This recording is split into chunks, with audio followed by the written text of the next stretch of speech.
देखिए इसमें हम जानेंगे अर्थमेटिक प्रोग्रेशन के बारे में। तो अर्थमेटिक प्रोग्रेशन जानने से पहले हमें जानना पड़ेगा कि सीक्वेंस क्या होता है और प्रोग्रेशन क्या होता है। सीक्वेंस अगर बात करें, सीक्वेंस होता है कलेक्शन ऑफ ऑब्जेक्ट। क्या होता है?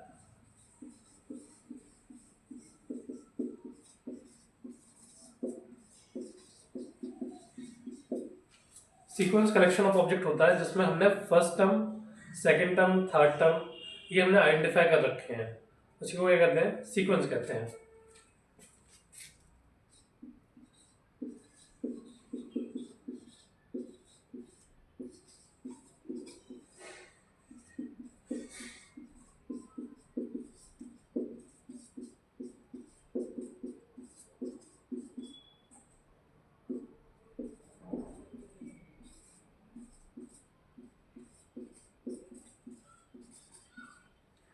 सीक्वेंस क्या होता है? एक कलेक्शन ऑफ ऑब्जेक्ट होता है जिसमें हमने first term, second term, third term और बाकी के सारे टर्म्स हमने आइडेंटिफाई कर रखे हैं कि ये आपका फर्स्ट टर्म है, ये आपका सेकंड टर्म है, ये आपका थर्ड टर्म है। एग्जाम्पल के तौर पे अगर हम बात करें तो एग्जाम्पल के तौर पे जैसे human population over the year, मान लीजिए 1997 में 2.1 मिलियन पॉपुलेशन थी, 1998 में 2.5 हो गई, 1999 में 5 मिलियन हो गई। तो क्या हो गया? फर्स्ट टर्म हो गया 1997 की पॉपुलेशन 2.1, 1998 की पॉपुलेशन 2.4, ये हो गया दूसरा टर्म, और 5 मिलियन 2000 की पॉपुलेशन ये हो गया तीसरा टर्म। तो इस तरह से सीक्वेंस क्या होता है? सीक्वेंस वो कलेक्शन ऑफ ऑब्जेक्ट होता है जिसमें हमने first term, second term, third term ऐसे सारे टर्म्स आइडेंटिफाई कर रखे हैं।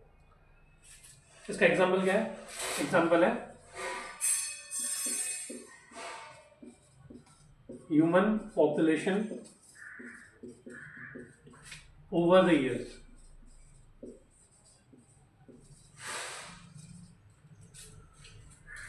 इसी सीक्वेंस से हमें क्या मिलता है? एक प्रोग्रेशन मिलता है। प्रोग्रेशन किसे कहते हैं? जो सीक्वेंस एक स्पेसिफिक ऑर्डर को फॉलो करता है, स्पेसिफिक पैटर्न फॉलो करता है, उसको हम प्रोग्रेशन कहते हैं। तो इसको क्या कहते हैं? a sequence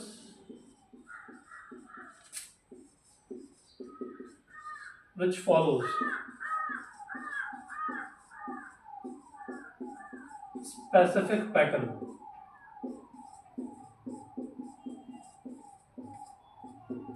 is called progression। हम दो प्रोग्रेशन के बारे में यहाँ पे पढ़ेंगे। एक है आपका अर्थमेटिक प्रोग्रेशन और एक आपका ज्योमेट्रिक प्रोग्रेशन।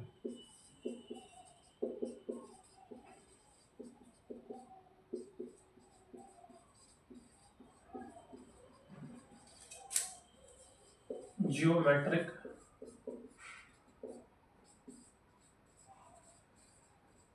प्रोग्रेशन।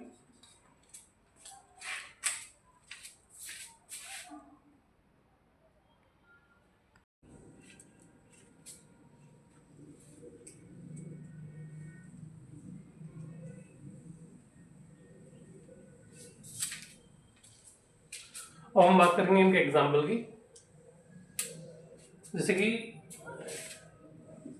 इधर हमने ईयर ले लिया और इधर हमने पॉपुलेशन ली। मान लीजिए ईयर 2001 में पॉपुलेशन थी 4.1 मिलियन, 2002 में पॉपुलेशन होगी 4.5 मिलियन, 2003 में पॉपुलेशन होगी 5 मिलियन। तो यहाँ पर ये इसको हम फर्स्ट टर्म कहेंगे और इसे A1 से डिनोट करेंगे, इसे हम सेकेंड टर्म कहेंगे और इसे A2 से डिनोट करेंगे, इसे हम थर्ड टर्म करेंगे और इसे A3 से डिनोट करेंगे। तो हमारा सीक्वेंस क्या हो गया? सीक्वेंस हो गया A1, A2, A3 and so on. ये सीक्वेंस का क्या है? एग्जाम्पल है जिसमें 2001 में पॉपुलेशन 4.1 थी, 2002 में 4.5, 2003 में 5 मिलियन। तो A1, A2, A3 and so on ये हमारा क्या बन गया? एक सीक्वेंस बन गया। तो ये किसका एग्जाम्पल है? ये एक सीक्वेंस का एग्जाम्पल है। प्रोग्रेशन की अगर बात करें, मान लीजिए आपका फर्स्ट टर्म जो है वो 2 है, सेकेंड टर्म 4 है, थर्ड टर्म 8 है, फोर्थ टर्म 16 है। तो देखिए ये एक स्पेसिफिक पैटर्न फॉलो कर रहा है, ये भी एक सीक्वेंस है जो एक स्पेसिफिक पैटर्न फॉलो कर रहा है।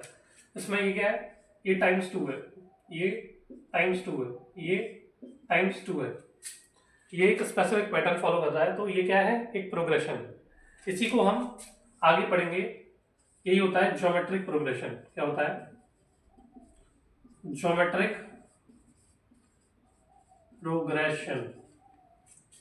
ये एक एग्जांपल हो गया। दूसरा एग्जांपल क्या हो सकता है,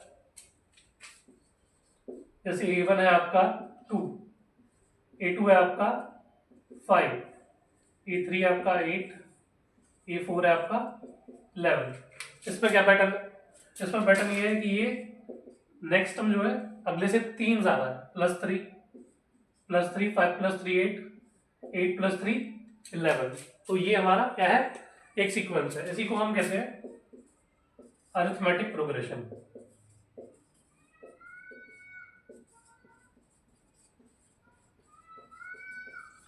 इनके बारे में भी आगे बताया जाएगा।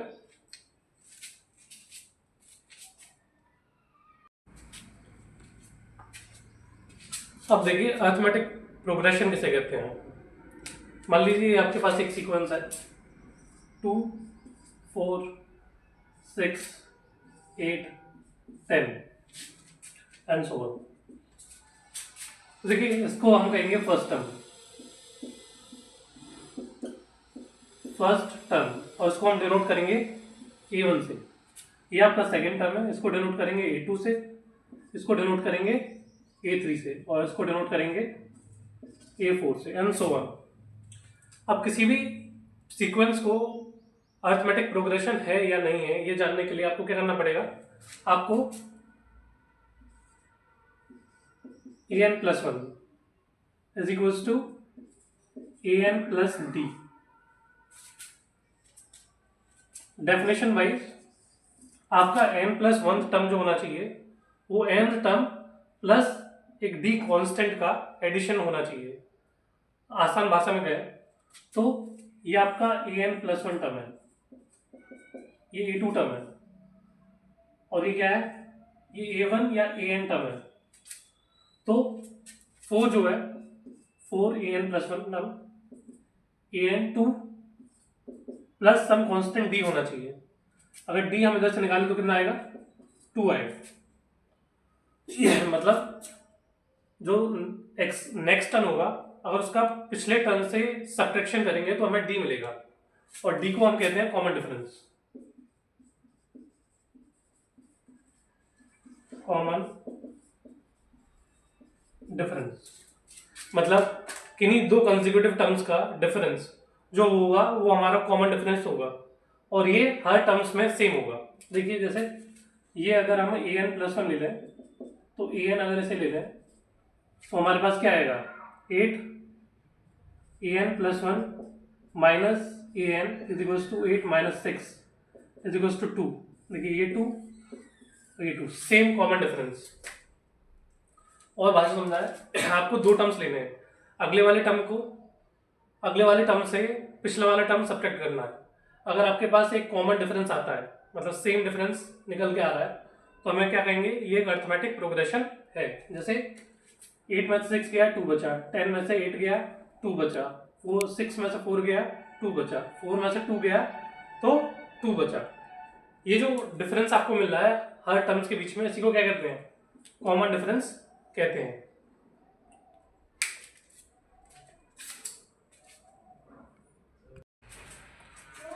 अब देखिए इसकी अरिथमेटिक प्रोग्रेशन की डेफिनेशन देख लेते हैं।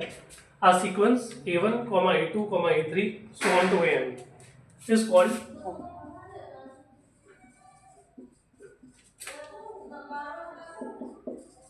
arithmetic progression if an+1 is equals to an plus d. Here n belongs to natural number. ये n जो होना चाहिए क्या होना चाहिए, नेचुरल नंबर होना चाहिए। मतलब कि कहाँ से स्टार्ट होना चाहिए, A1 से A2 से A3 से, इनका हम नेचुरल नंबर लेंगे। नेचुरल नंबर क्या होता है? 1 2 3 4। ये इसको और तरीके से भी लिख सकते हैं कि an + 1 - an = d। दो कंजर्वेटिव टर्म्स का जो डिफरेंस होना चाहिए वो कांस्टेंट होना चाहिए, और इस कांस्टेंट को हम कहते हैं कॉमन डिफरेंस। ये आपकी डेफिनेशन थी।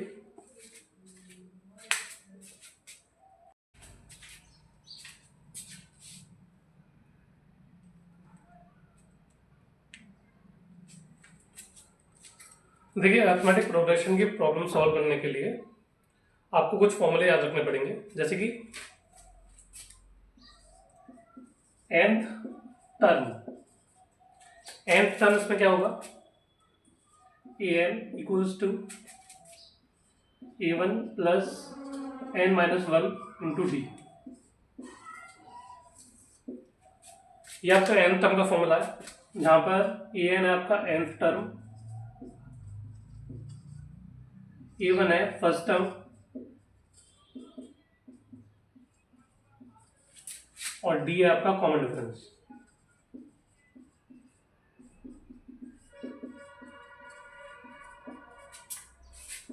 ये पहला फॉर्मूला जो आपको रखना है। अगर nth टर्म आपको निकालना है, an टर्म निकालना है, तो a1 + n-1 × d करके इस फॉर्मूले का इस्तेमाल करके आप nth टर्म निकाल सकते हो। दूसरा फॉर्मूला है सम ऑफ n टर्म्स। अगर n टर्म्स का सम निकालना हो तो उसके लिए फॉर्मूला है Sn =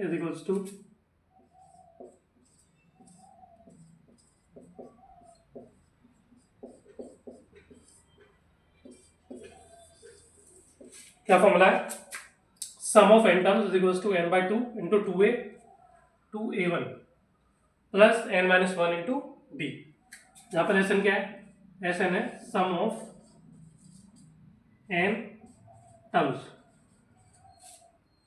a1 है आपका फर्स्ट टर्म, और d है आपका common difference.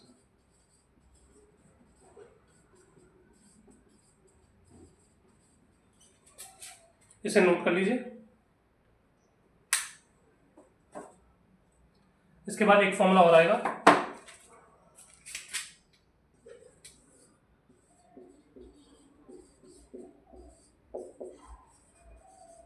Some of n terms के लिए एक फॉर्मूला है Sn = n/2 × a1 + l।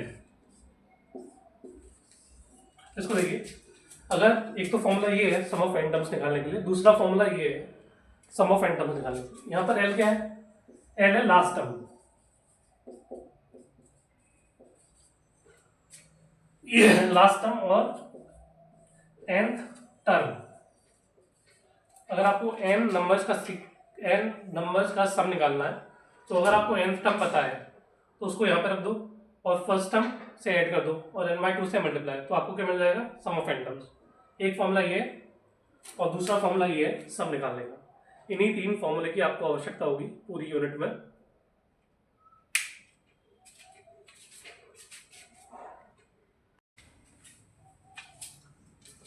देखिए, हमारे पास क्वेश्चन है if the sum of certain number of terms of the AP.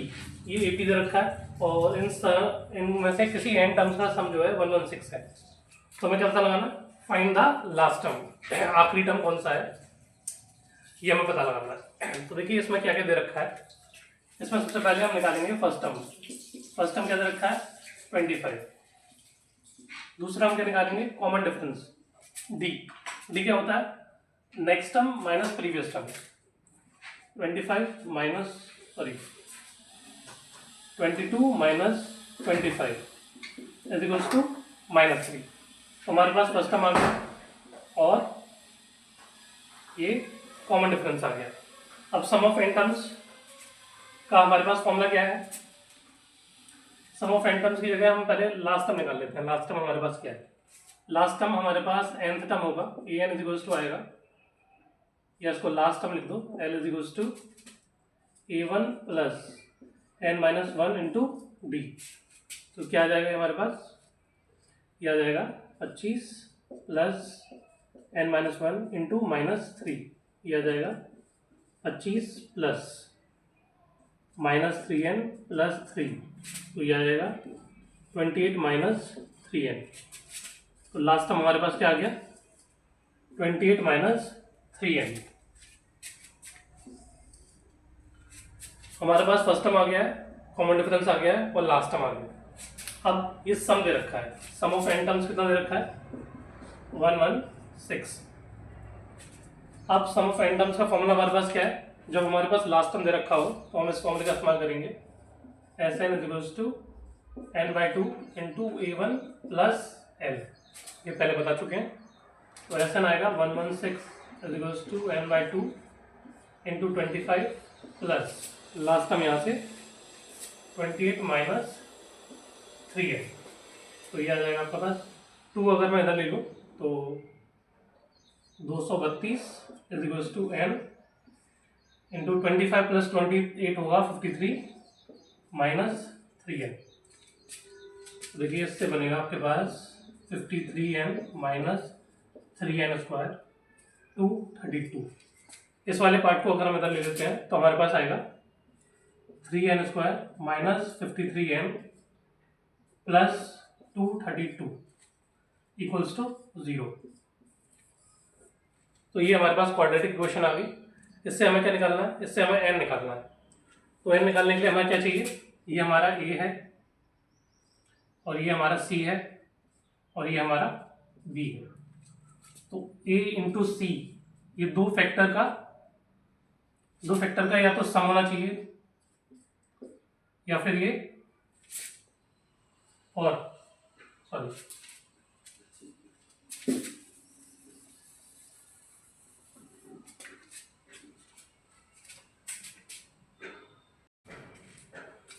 देखिए हमने पीछे क्या निकाल रखा था, लास्ट टर्म हमारा 28 माइनस 3n आ गया था और सम की इक्वेशन सॉल्व करने पे हमारे पास ये इक्वेशन आई थी। अभी क्वाड्रेटिक इक्वेशन हमें सॉल्व करनी है। एक तो तरीका ये है कि b is equals to n equals to minus b plus minus under root b square minus 4ac upon 2a। इसका इस्तेमाल करके हम n की वैल्यू निकालें। या दूसरा तरीका हमारे पास क्या है, ये हमारा a है और ये हमारा c है। तो a इंटू सी क्या आएगा हमारे पास, इंटू सी आएगा 3 इंटू 232। इसको हम लिख सकते हैं 3 इंटू 4 इंटू 4 5 8 और इसको लिख सकते हैं हम 3 इंटू 4 इंटू 2 इंटू 29। तो ये आ जाएगा हमारे पास 3 4 12 24 इंटू 29। तो 3 a और c को हमने दो फैक्टर बना लिए, 24 और 29। अभी हमने क्यों निकाले 24 और 29 क्यों निकाले हैं, क्योंकि इन दोनों का जो सम आएगा वो 53 के बराबर आएगा। हमें क्या करना होता है, a और c के मल्टीपल को दो फैक्टर में तोड़ना होता है। जैसे ये दो फैक्टर है, इन दो फैक्टर में तोड़ना होता है। या तो उनका सम इसके बराबर आना चाहिए या इन दोनों का डिफरेंस इसके बराबर आना चाहिए, तो हमारी क्वाड्रेटिक इक्वेशन सॉल्व हो जाती है। तो देखिए कैसे सॉल्व करेंगे। 3n स्क्वायर 53 को हम लिख लेंगे minus 24n minus 29n plus 232। देखो इधर से 3n कॉमन लेंगे, n माइनस 8 आएगा और इधर से माइनस 29 कॉमन लेंगे। तो 29 में अगर 24 का इंटू करें तो हमारे पास 29 में इसको लिख सकते हैं हम 3 इंटू 12 3 इंटू 8 इंटू 29। देखो अगर 29 में अगर मैं 8 का इंटू करूं तो हमारे पास क्या आ जाएगा 232 आ जाएगा। तो यह आ जाएगा n minus 8 equals to 0। 3n minus 29 into n minus 8 equals to 0। n क्या है, नंबर ऑफ टर्म है। इधर से फ्रैक्शन मिलेगा, इस वाले टर्म से क्या मिलेगा, फ्रैक्शन मिलेगा और इससे हमें क्या मिलेगा, होल नंबर मिलेगा 8। तो n क्या आ गया, n आ गया 8। तो नंबर ऑफ टर्म्स कितने हैं 8। और पूछा गया हमसे लास्ट टर्म। लास्ट टर्म क्या है 28 माइनस 3n। तो लास्ट टर्म आ जाएगा 28 माइनस 3n, n की वैल्यू 8 है तो 28 माइनस 3 इंटू 8 ये आ जाएगा 28 माइनस 24 इज इक्वल्स टू 4। हमारा लास्ट टर्म क्या आ गया 4। एक बार क्वाड्रेटिक इक्वेशन में समझा देता हूँ। हमको ए और सी के प्रोडक्ट को दो फैक्टर्स में तोड़ना है। जैसे ये दो फैक्टर्स है 24 और 29, इनका या तो सम 53 के बराबर आना चाहिए या फिर इनका डिफरेंस 53 के बराबर आना चाहिए। इन दोनों का सम 53 के बराबर आ रहा है तो हमने इसको तोड़ लिया -25 और 29 एन में। इससे 3n कॉमन लिया, n माइनस 8 आ गया। 29 टाइम्स 8 232 होता है, -29 इंटू n माइनस 8। इधर से हमारे पास n इक्वल्स टू 8 आ जाएगा और l की वैल्यू 4 इधर से रख के आ जाएगी।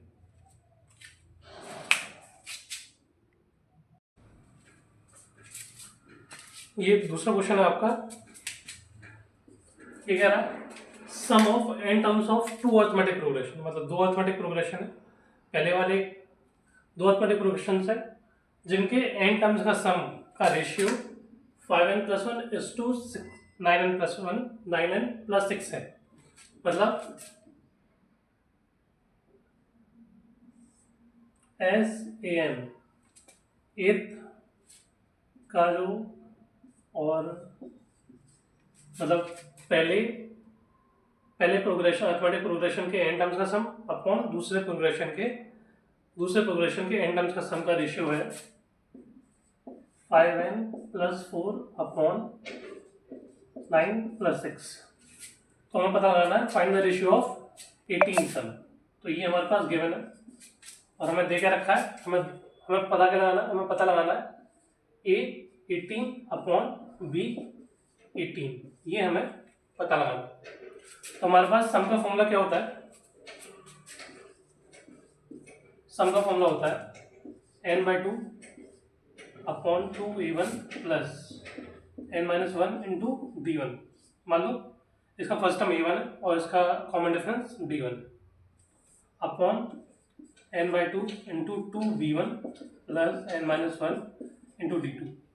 इसका दूसरे अरिथमेटिक प्रोग्रेशन का कॉमन डिफरेंस d2 है और फर्स्ट टर्म b1 किसके बराबर है 5n + 4 अपॉन 9n + 6। देखो n/2 से n/2 कैंसिल हो जाएगा, हमारे पास ये आएगा 2a1 plus n/d1 minus d1 upon 2b1 plus n/d2 minus d2 is equals to 5n + 4 upon. तो दो इक्वेशन आ गई हमारे पास। देखो n से जो मल्टीप्लाई करता है वो क्या है d1 है, इधर n से जो मल्टीप्लाई करता है वो क्या है d2 है। इस साइड पे n से मल्टीप्लाई करता है 9 और इस साइड n से मल्टीप्लाई करता है 5। तो हम ऊपर वाली न्यूमरेटर को इसके न्यूमरेटर से कंपेयर करेंगे और इसके डिनोमिनेटर को इसके डिनोमिनेटर से कंपेयर करेंगे। तो हमारे पास क्या आएगा, हमारे पास आएगा n/d1 = 5n और 2a1 माइनस d1 = 4। तो इससे हमारे पास क्या आएगा n से n कैंसिल हो जाएगा और d1 किसके बराबर आ जाएगा 5 के। इस d1 को इधर रख देंगे तो हमारे पास क्या आएगा 2a1 - 5 = 4। ये उधर जाएगा तो a1 की वैल्यू आएगी 9/2 = 4.5। d1 निकला है हमारे पास और a1 निकला है हमारे पास। अब डिनोमिनेटर को कंपेयर करेंगे, डिनोमिनेटर को अगर कंपेयर करेंगे तो हमारे पास क्या आएगा n/d2 = 9n। n से n कैंसिल हो जाएगा और d2 किसके बराबर आ जाएगा 9। कांस्टेंट टर्म को कंपेयर करेंगे तो ये हमारे पास आएगा 2b1 माइनस d2 = 6। d2 की वैल्यू इधर रख दें तो क्या आएगा हमारे पास 2b1 - 9 = 6। तो b1 आ जाएगा 15/2 = 7.5। तो ये आ गया हमारे पास d2 और ये आ गया हमारे पास क्या है b1। फर्स्ट टर्म का कॉमन डिफरेंस निकला है, फर्स्ट अरिथमेटिक प्रोग्रेशन का फर्स्ट टर्म भी निकला है, सेकंड अरिथमेटिक का कॉमन डिफरेंस निकला है और सेकंड अरिथमेटिक का फर्स्ट टर्म भी निकला है। अब हमें क्या निकालना है, हमें निकालना है a18 upon b18। n term का फॉर्मूला क्या होता है a1 + n-1 into d1 upon b1 plus n minus one into d2। तो a1 क्या है हमारे पास, इधर हम रख देंगे, a1 हमारे पास 4.5 plus n minus one into D one है 5, सॉरी n हमारे पास कितना है 18, ये 18, और इसी तरह से b1 आ जाएगा हमारे पास 7.5 प्लस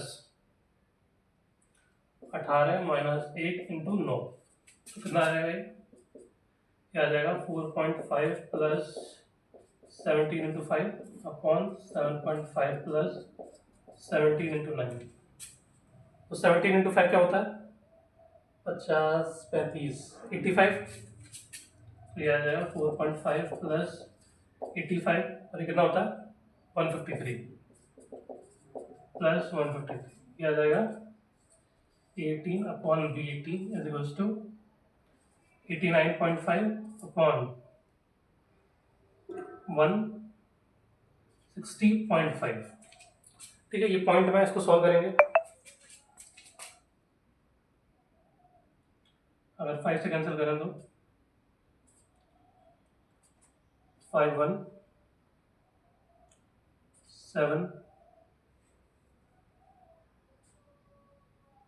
5 1 39 179 अपॉन इसको 5 से करें तो 5 3 2 1, 18 अपॉन b18, 18 टर्म का रेशियो आएगा 179 upon 321।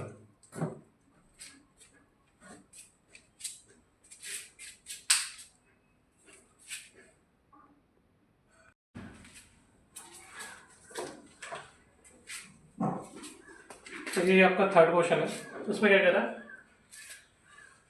Some of m and n terms of an AP का ratio of m and sum of m and terms of an AP, मतलब sum of m terms upon sum of n terms is equals to m square upon n square, इसके बराबर है ये given.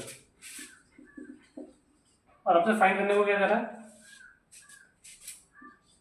Find करने को कह रहा है ratio of m term upon n term, ये पता लगाने को कह रहा है। कैसे करेंगे, सिंपल, इसका फॉर्मूला लगा देंगे, इधर फॉर्मूला आएगा Sm अपॉन Sn, क्या आएगा, ये आ जाएगा m/2 into 2a plus n minus one into D, sorry m minus one into D upon n/2 into 2a plus n minus one into D is equals to m square upon n square. ठीक है, तो 2 से 2 cancel हो जाएगा, एक n से एक n cancel हो गया, एक m से एक m कैंसिल हो गया। ठीक है, अब इस n को इधर मल्टीप्लाई कर देंगे और इस n को इधर मल्टीप्लाई कर देंगे, तो हमारे पास क्या आएगा, n into 2a plus M D minus D is equals to m into 2a plus N D minus D, तो यह आएगा हमारे पास 2na plus M N D minus N D is equals to 2ma plus M N D minus M D. देखो M N D से M N D cancel हो जाएगा। ठीक है, ये हमारे पास आएगा, अगर मैं इस वाले टर्म को इधर ले जाऊं और इस वाले टर्म को इधर ले जाऊं तो 2na minus 2ma is equals to N D minus M D. इधर से अगर मैं 2a कॉमन ले लूँ तो n माइनस एम, और इधर से d कॉमन ले लूँ तो n माइनस एम। n और m बराबर नहीं है तो इसलिए इसको कैंसिल कर देंगे, और d हमारे पास के बराबर आएगा 2a के बराबर आएगा।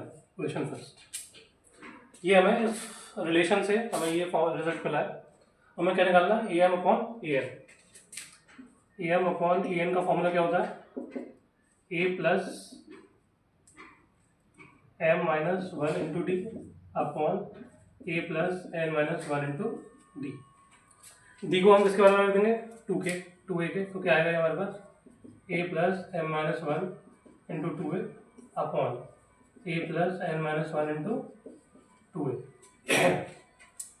ए अगर मैं बाहर ले लेता हूँ तो क्या आएगा, a into one plus m minus one into two upon a plus a into one plus n minus one into to.